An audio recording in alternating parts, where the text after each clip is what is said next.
Welcome back. Let's continue. We're going to open up our audio player and we're going to play some classical music. And just for the sake of our example, we're going to hit loop so we can continuously have this music playing.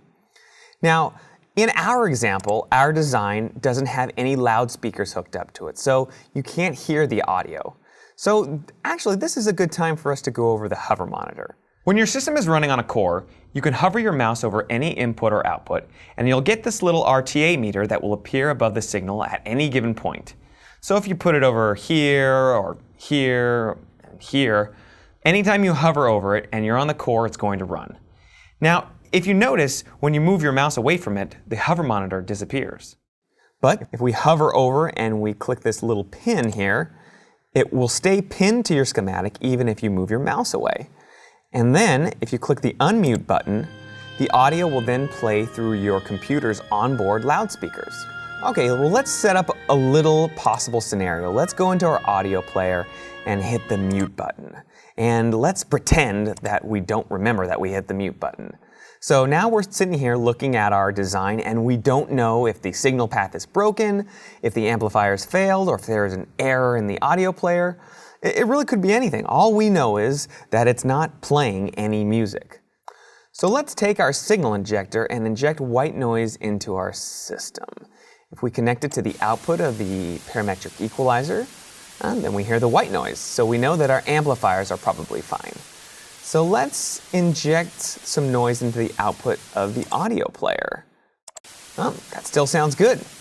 That means that the parametric equalizer is probably fine too. The only possible point of failure is your audio player. And if we crack open our audio player, yep, there it is. There's your problem. You can see how this injector is a really great tool for quick and easy troubleshooting. Now, let's take our injector out, and we'll go over the signal probe.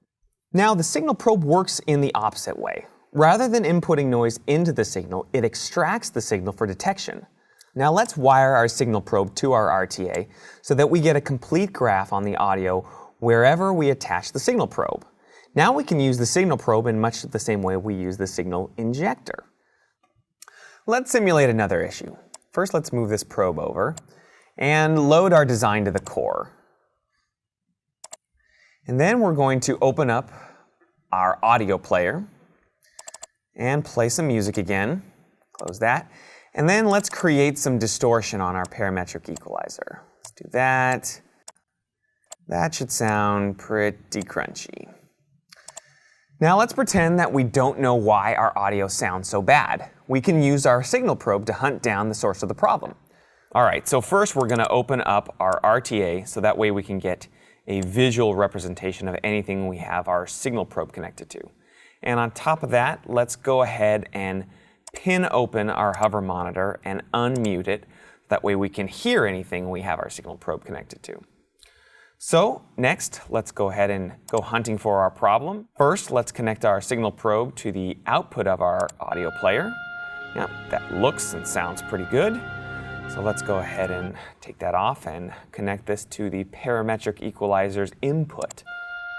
All right, we're still looking and sounding really good, so let's disconnect.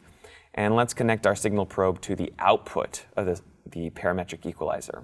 Aha! That sounds pretty crunchy. That must be where our problem is.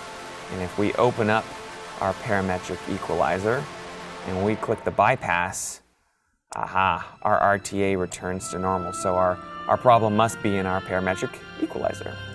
You can see how easy it is to diagnose some specific components with just these two tools without ever having to disconnect your design, leaving your signal path untouched. And that's the end of basic tests and measurements. The only thing to learn is the responsializer, which is a little bit more complex, so it's got its own tutorial. So until then, we'll see you next time.